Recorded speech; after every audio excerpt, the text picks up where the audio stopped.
You can't know what your potential is until you go out and try to find it.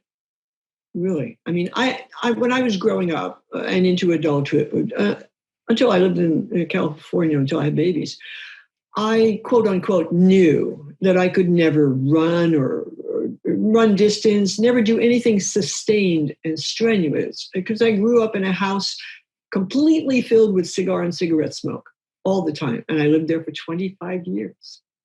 So, anything more strenuous than getting up from my chair, and I was huffing and puffing. So I took that as a signal. That was my cue. I couldn't do any of this stuff.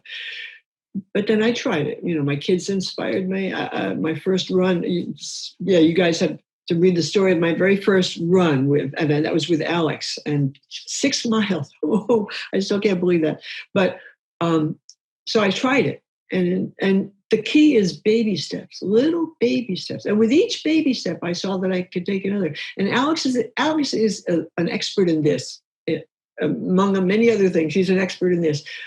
He knows this deep in his heart, and he always did. The first time I tried to run with the dog, I took the dog out for a walk, and it wasn't running, it was jogging, light jogging. And I just trotted along beside the dog. It was a big dog, and Malamute, large wolf-sized dog.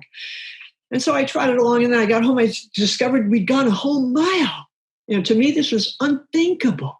And I came in yelling. Alex was still living there at the time. I came in and yelled, Alex, I ran a mile. To me, this was unimaginable. And his answer was totally Alex. Oh, cool, Mom. If you can do a mile, you can do a mile and a half. It took the wind out of my sails, boy, and made me really think about that. And he's right. If you can do a mile, you can do a mile and a quarter. Do a mile and a tenth. And then the next day you'll do the quarter, and the next day and the next day. And baby steps are the answer. And before I knew it, I was running my first marathon. Me, who always thought that I couldn't get up from my chair without hopping and popping, I was running a marathon. So the idea of organizing and conducting an orchestra, what a daunting proposition that is. But I just broke it down into little baby steps. I was in the place where I had the opportunity to do that.